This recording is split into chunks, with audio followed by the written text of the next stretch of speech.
Ibu bapak sekalian, ada banyak muslim yang mengharamkan mengucapkan selamat Natal, tapi saya tidak. Dan sebetulnya banyak juga orang Islam yang berpendapat mengucapkan selamat Natal itu tidak apa-apa. Tapi mungkin yang datang ke gereja dan langsung mengucapkan hanya sedikit, salah satu di antaranya saya. Seperti dalam Alkitab, banyak yang terpanggil tetapi sedikit yang terpilih.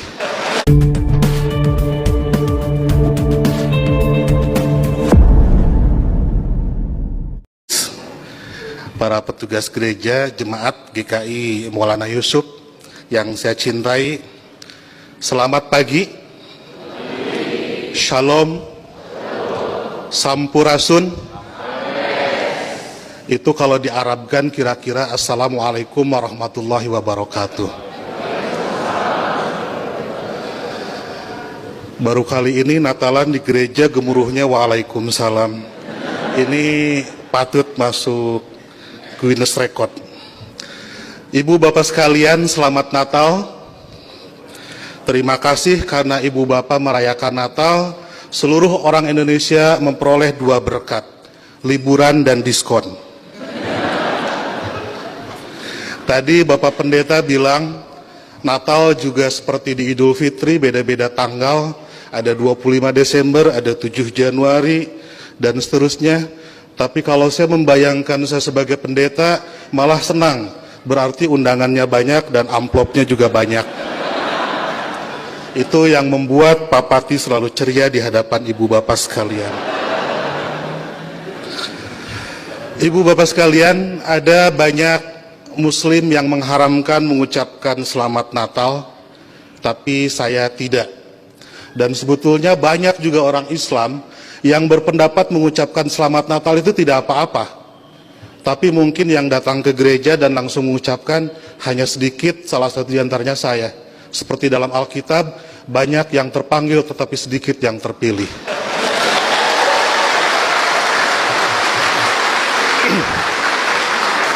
Mereka mengharamkan mengucapkan selamat Natal karena kalau mengucapkan selamat Natal besok jadi Kristen.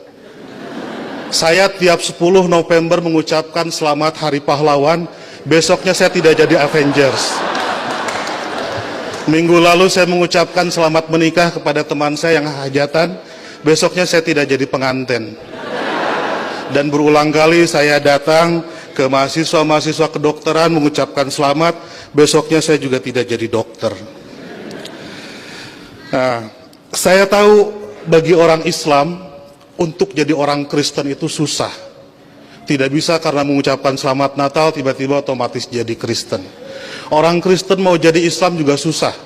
Saya tahu karena saya jelek-jelek begini di beberapa gereja mengajar katekisasi. Pendetanya bilang, kenapa saya ikut ngajar katekisasi? Karena untuk menjadi Kristen yang baik harus tahu tentang Islam yang baik. Karena selamanya kita akan bertetangga. Karena kedekatan saya dengan orang-orang Kristen seperti itu, banyak teman-teman dosen saya yang bilang, saya ini agen Kristen. Saya marah, saya bilang, saya bukan agen, saya glosir. Karena agen itu produknya cuma sedikit. Nah, jadi kata Pak Pendeta, kenapa saya diundang katekisasi? Agar orang-orang Kristen tahu tentang Islam, dan sebaliknya orang Islam juga seharusnya tahu tentang Kristen, karena ke depan kita akan terus-menerus bertetangga. Sebagai sesama tetangga, wajar dong kalau orang tetangga sedang bergembira, saya ikut bergembira. Itulah makna ucapan selamat Natal. Saya turut bergembira terhadap saudara-saudara yang sedang bergembira di hari Natal ini. Masa nggak boleh? Itu seperti kalau ada teman saya ulang tahun, saya mengucapkan selamat ulang tahun karena dia sedang berbahagia. Dan apakah dia betul hari itu lahir, tanggal itu lahir, tahun itu lahir, saya nggak tahu karena saya tidak pernah ngecek akte kelahirannya. Kan tidak lucu, Bu, kalau kita mau, ayo kita nyanyikan happy birthday, tapi tolong berkas-berkas aktenya lihat dulu. Itu keburu kehilangan mood. Jadi soal berbagi kebahagiaan itu tidak harus terlalu prosedural.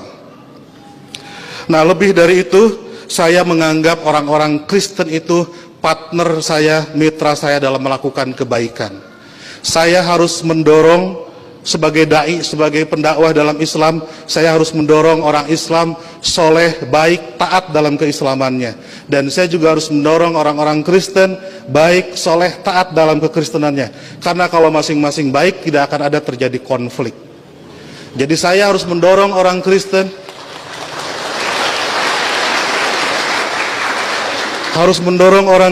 agar baik dalam kekristenannya, karena kalau orang Kristen di sekitar saya jahat, saya pasti korbannya.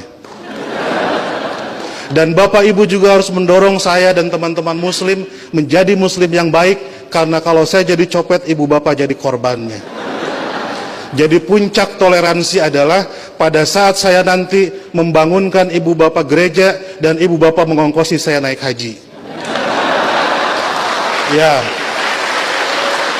Karena satu sama lain harus mendorong dalam kebaikan. Oleh karena itu saya selalu bersedih kalau ada teman-teman Kristen gerejanya ditutup. Kalau ada teman-teman Kristen tidak boleh merayakan Natalan. Kalau ada teman-teman Kristen tidak boleh berdoa di rumah. Karena bukankah gereja, Natal dan berdoa adalah sarana orang Kristen untuk menjadi soleh dalam kekristenannya. Sebagaimana juga saya sebagai Muslim membutuhkan masjid, membutuhkan Idul Fitri, membutuhkan salat untuk membuat Muslim menjadi baik dalam kemuslimannya. Oleh karena itu, marilah kita sebagai sama-sama manusia mendorong satu sama lain agar baik, karena kita sama-sama diciptakan dari tanah. Kalau ada manusia yang tidak baik, mungkin dia dibikin dari tanah sengketa. Lebih dari itu, saya melihat kelahiran Kristus adalah berkah tidak hanya bagi orang Kristen, tapi juga untuk dunia. Karena dengan lahirnya Kristus, 3 miliar penduduk dunia menjadi beragama Kristen dan lebih berpotensi melakukan kebaikan dalam kekristenan itu. Dan Ibu Bapak harus juga mensyukuri kelahiran Nabi Muhammad, karena dengan lahirnya Nabi Muhammad, 2,5 miliar penduduk dunia menjadi Islam dan lebih berpeluang berbuat baik dalam keislamannya. Jadi Kristus dan Muhammad adalah mitra yang kita semua harus meneruskan itu. Saya kira yang haram itu bukan mengucapkan selamat Natal. Yang haram itu adalah mulut yang menyakiti hati sesama manusia.